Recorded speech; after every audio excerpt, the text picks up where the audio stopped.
जय माँ संतोषी। आपका हमारे चैनल पर बहुत बहुत स्वागत है। आज मैं आपको संतोषी माता के व्रत की कथा सुनाने जा रही हूँ। संतोषी माता का व्रत शुक्रवार को रखा जाता है। इस व्रत में 16 शुक्रवार तक उपवास किया जाता है और खट्टी चीजें खाने से परहेज किया जाता है। व्रत के दौरान संतोषी माता की पूजा की जाती है, कथा सुनी जाती है और आरती की जाती है। शुक्रवार को सूर्योदय से पहले उठकर स्नान करें और साफ वस्त्र पहने, फिर संतोषी माता का ध्यान करते हुए व्रत का संकल्प लें। पूजा के लिए एक चौकी पर लाल कपड़ा बिछाकर संतोषी माता की मूर्ति या तस्वीर स्थापित करें। कलश में जल भरकर उसके ऊपर एक कटोरा भरकर गुड़ और चना रखें। माता को फूल, माला, सिंदूर, अक्षत आदि चढ़ाएं। माता को गुड़ और चने का भोग लगाएं। केला भी चढ़ाया जा सकता है। घी का दीपक जलाएं और धूप जलाकर विधिवत आरती करें। संतोषी माता की व्रत कथा, चालीसा और मंत्रों का पाठ करें। आरती के बाद प्रसाद सभी को बांटें और कलश के पानी को पूरे घर में छिड़क दें और जो पानी बचा हुआ है उसे तुलसी के क्यारे में डाल दें। 16 शुक्रवार पूरे होने पर उद्यापन करें। संतोषी माता के व्रत में कथा का विशेष महत्व है। कथा में संतोषी माता की महिमा और उनके व्रत के फल का वर्णन है। संतोषी माता की व्रत कथा। एक बुढ़िया थी और उसके 7 बेटे थे। 6 कमाने वाले थे, एक निकम्मा था।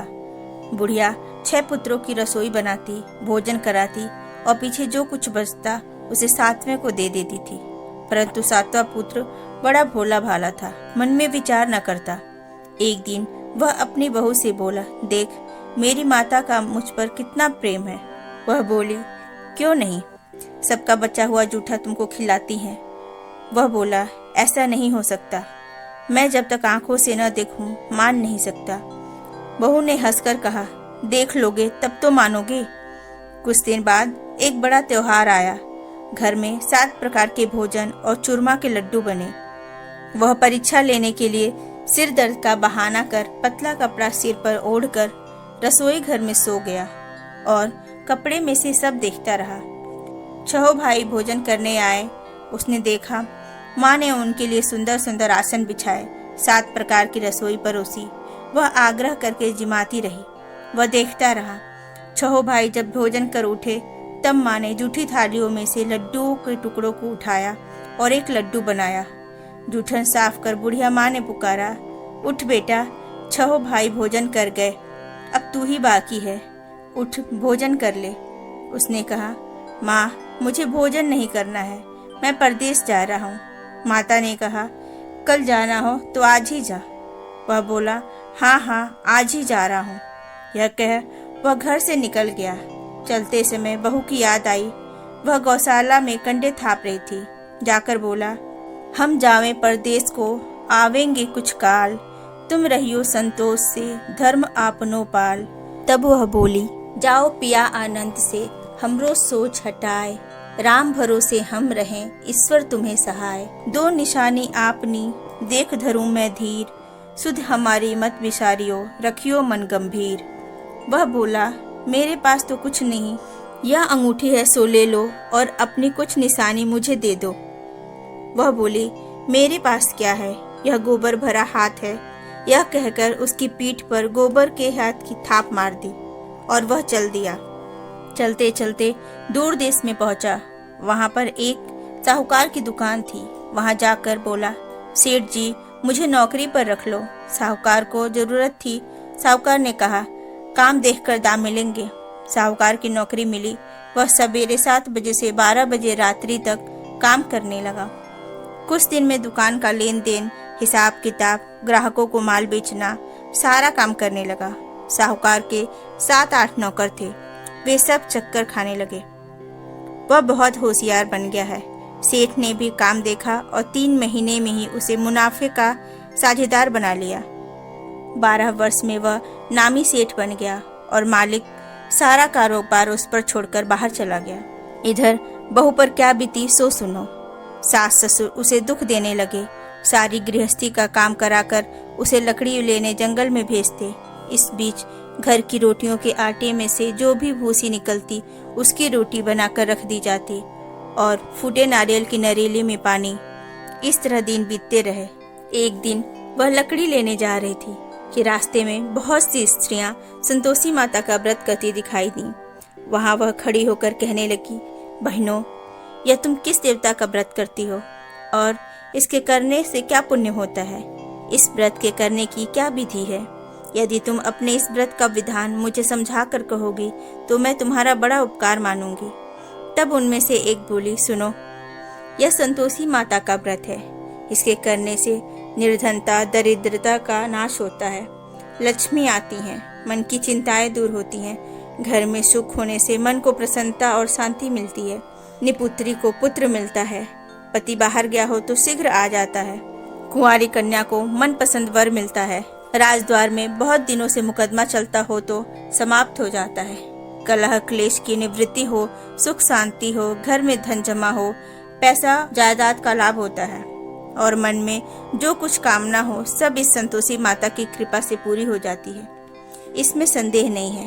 वह पूछने लगी, यह व्रत कैसे किया जावे, यह भी बताओ तो बड़ी कृपा होगी।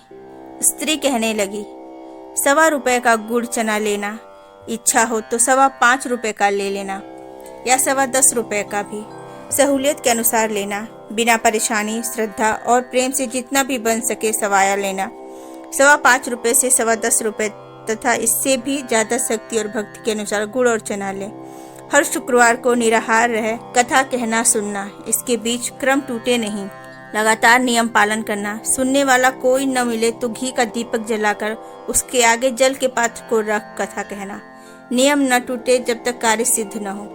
नियम पालन करना और कार्य सिद्ध हो जाने पर व्रत का उद्यापन करना। 3 मास में माता पूरा फल प्रदान करती हैं। यदि किसी के खोटे ग्रह हों तो भी माता 1 वर्ष में अवश्य कार्य सिद्ध करती हैं। कार्य सिद्ध होने पर ही उद्यापन करना चाहिए, बीच में नहीं। उद्यापन में 2.5 सेर आटे का खाजा तथा इसी अनुसार खीर तथा चने का साग तैयार करना। 8 लड़कों को भोजन कराना। जहाँ तक मिले देवर, जेठ, भाई, बंधु, कुटुंब के लड़के लेना। न मिले तो रिश्तेदारों और पड़ोसियों के लड़के बुलाना, उन्हें भोजन करा यथाशक्ति दक्षिणा दें। माता का नियम पूरा करना। उस दिन घर में कोई खटाई न खाए। यह सुन बुढ़िया की बहू चल दी। रास्ते में लकड़ी के बोझ को बेच दिया और गुड़ चना ले माता के व्रत की तैयारी कर आगे चली और सामने मंदिर देख पूछने लगी, यह मंदिर किसका है? सब कहने लगे, यह संतोषी माता का मंदिर है। वह मंदिर में गई और माता के चरणों में लौटने लगी। वह दुखी होकर विनती करने लगी, माँ, मैं अज्ञानी हूँ, मैं बहुत दुखी हूँ, मैं तुम्हारी शरण में हूँ, मेरा दुख दूर करो। माता को दया आ गई।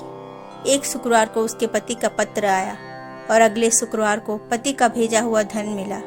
अब तो जेठ, जिठानी और सास नाक सिकोड़ने लगे, कहने लगे, अब तो इसकी खातिर बढ़ेगी, या बुलाने पर भी नहीं बोलेगी। वह बोली, पत्र और धन आवे तो सभी को अच्छा है। उसकी आंखों में आंसू आ गए। वह मंदिर में गई और माता के चरणों में गिरकर बोली, हे माँ, मैंने तुमसे पैसा कब मांगा था? मुझे तो अपना सुहाग चाहिए। मैं तो अपने स्वामी के दर्शन और सेवा करना चाहती हूँ। तब माता ने प्रसन्न होकर कहा, जा बेटी, तेरा पति आवेगा। वह बड़ी प्रसन्नता से घर गई और घर का काम काज करने लगी। उधर संतोषी माता ने उसके पति को स्वप्न में घर जाने और पत्नी की याद दिलाई। उसने कहा, माँ, मैं कैसे जाऊँ? परदेश की बात है, लेन देन का कोई हिसाब नहीं है। माँ ने कहा, मेरी बात मान। सवेरे नहा धोकर मेरा नाम लेकर घी का दीपक जलाकर दंडवत करके दुकान पर बैठना। देखते देखते सारा लेन देन साफ हो जाएगा, धन का ढेर लग जाएगा। सवेरे उसने अपने स्वप्न की बात सभी से कही तो सब हंसी उड़ाने लगे। वे कहने लगे कि कहीं सपने भी सत्य होते हैं। पर एक बूढ़े ने कहा, भाई, जैसे माता ने कहा है वैसे करने में क्या डर है? उसने नहा धोकर माता को दंडवत करके घी का दीपक जलाया और दुकान पर जाकर बैठ गया। थोड़ी ही देर में सारा लेन देन साफ हो गया, सारा माल बिक गया और धन का ढेर लग गया। वह प्रसन्न हुआ और पत्नी के लिए गहने और सामान वगैरह खरीदने लगा। वह जल्दी ही घर को रवाना हो गया। उधर बेचारी उसकी पत्नी रोज लकड़ियां लेने जाती और रोज संतोषी माता की सेवा करती। उसने माता से पूछा, हे माँ, यह धूल कैसे उड़ रही है? माता ने कहा, तेरा पति आ रहा है। तू लकड़ियों के 3 गट्ठर बना ले, एक नदी के किनारे रख, एक यहाँ रख और तीसरा अपने सिर पर रख ले। तेरे पति के दिल में उस लकड़ी के गट्ठे को देखकर मोह पैदा होगा। जब वह यहाँ रुककर नाश्ता पानी करके घर जाएगा, तब तू लकड़ियाँ उठाकर घर जाना और चौक के बीच में गट्ठर डालकर जोर जोर से 3 आवाजें लगाना। सासू जी, लकड़ियों का गट्ठर लो, भूसी की रोटी दो और नारियल के खोपड़े में पानी दो। आज मेहमान कौन आया है? इसने माँ के चरण छुए और माँ के कहे अनुसार सारा कार्य किया। वह तीसरा गट्ठर लेकर घर गई और चौक में डालकर कहने लगी, सासू जी, लकड़ियों का गट्ठर लो, भूसी की रोटी दो, नारियल के खोपड़े में पानी दो। आज मेहमान कौन आया है? यह सुनकर सास बाहर आकर कपट भरे वचनों से उसके दिए हुए कष्टों को भुलाने के लिए कहने लगी, बेटी, तेरा पति आया है, आ मीठा भात और भोजन कर और गहने कपड़े पहन। अपनी माँ के ऐसे वचन सुनकर उसका पति बाहर आया और अपनी पत्नी के हाथ में अंगूठी देखकर व्याकुल हो उठा। उसने पूछा, यह कौन है? माँ ने कहा, यह तेरी बहू है। आज 12 बरस हो गए हैं। यह दिन भर घूमती फिरती है, काम काज करती नहीं है, तुझे देखकर नखरे करती है। वह बोला, ठीक है, मैंने तुझे और इसे देख लिया। अब मुझे दूसरे घर की चाबी दे दो, मैं उसमें रहूँगा। माँ ने कहा, ठीक है, जैसी तेरी मर्जी। और उसने चाबियों का गुच्छा पटक दिया। उसने अपना सामान तीसरी मंजिल के ऊपर के कमरे में रख दिया। एक ही दिन में वे राजा के समान ठाट बाट वाले बन गए। इतने में अगला शुक्रवार आया। बहू ने अपने पति से कहा, मुझे संतोषी माता के व्रत का उद्यापन करना है। वह बोला, बहुत अच्छा, खुशी से कर ले। वह जल्दी ही उद्यापन की तैयारी करने लगी। उसने जेठ के लड़कों को जिमाने के लिए कहा। उन्होंने मान लिया। पीछे से जेठानियों ने अपने बच्चों को सिखाया, तुम खटाई मांगना, जिससे उसका उद्यापन पूरा न हो। लड़कों ने जिद करके खटाई मांगी। बहू कहने लगी, भाई, खटाई किसी को नहीं दी जाएगी, यह तो संतोषी माता का प्रसाद है। लड़के खड़े हो गए और बोले, पैसा लाओ। वह भोली कुछ न समझ सकी, उनका क्या भेद है। उसने पैसे दे दिए और वे इमली की खटाई मंगाकर खाने लगे। इस पर संतोषी माता ने उस पर रोष किया। राजा के दूत उसके पति को पकड़ कर ले गए। जेठ जेठानी मनमाने खोटे वचन कहने लगे। लूट लूट कर धन इकट्ठा कर लाया था, सो राजा के दूत उसे पकड़ कर ले गए। अब सब मालूम हो जाएगा जब जेल की रोटी खाएगा। बहू से यह वचन सहन नहीं हुए। रोती रोती माता के मंदिर में गई और कहने लगी, माता, तुमने यह क्या किया? हंसाकर क्यों रुलाने लगी? माता बोली, पुत्री, मुझे दुख है कि तुमने अभिमान करके मेरा व्रत तोड़ा है और इतनी जल्दी सब बातें भुला दी।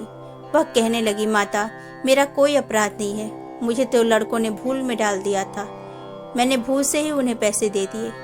माँ, मुझे क्षमा करो, मैं दोबारा तुम्हारा उद्यापन करूंगी। माता बोली, जा, तेरा पति रास्ते में आता हुआ ही मिलेगा। उसे रास्ते में उसका पति मिला। उसके पूछने पर वह बोला, राजा ने मुझे बुलाया था, मैं उनसे मिलने गया था।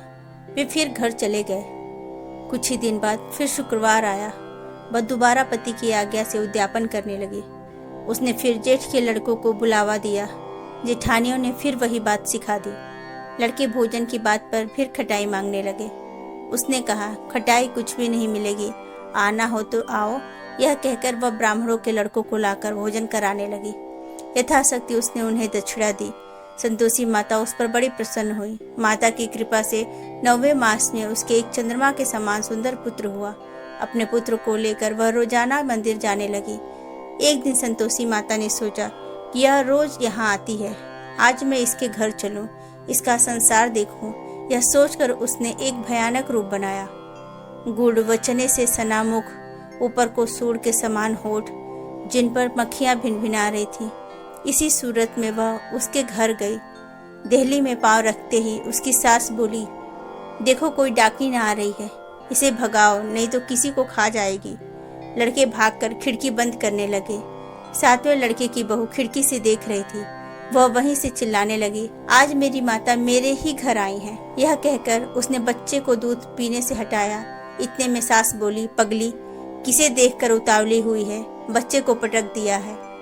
इतने में संतोषी माता के प्रताप से वहां लड़के ही लड़के नजर आने लगे। बहू बोली, सासू जी, मैं जिसका व्रत करती हूँ यह वो ही संतोषी माता है। यह कहकर उसने सारी खिड़कियां खोल दी। सबने संतोषी माता के चरण पकड़ लिए और विनती कर कहने लगे, हे माता, हम मूर्ख हैं, अज्ञानी हैं, पापिनी हैं। तुम्हारे व्रत की विधि हम नहीं जानते। तुम्हारा व्रत भंग कर हमने बहुत बड़ा अपराध किया है। हे जगत माता, आप हमारा अपराध क्षमा करो। इस पर माता उन पर प्रसन्न हुई। बहू को जैसा फल दिया वैसा माता सबको दे। यह है संतोषी माँ। इसी के साथ संतोषी माता की व्रत कथा समाप्त हुई। आपको अगर हमारा वीडियो अच्छा लगा हो तो इसे लाइक करें और ऐसी ही कथा सुनने के लिए आप हमारे चैनल को सब्सक्राइब करें। जय माँ संतोषी।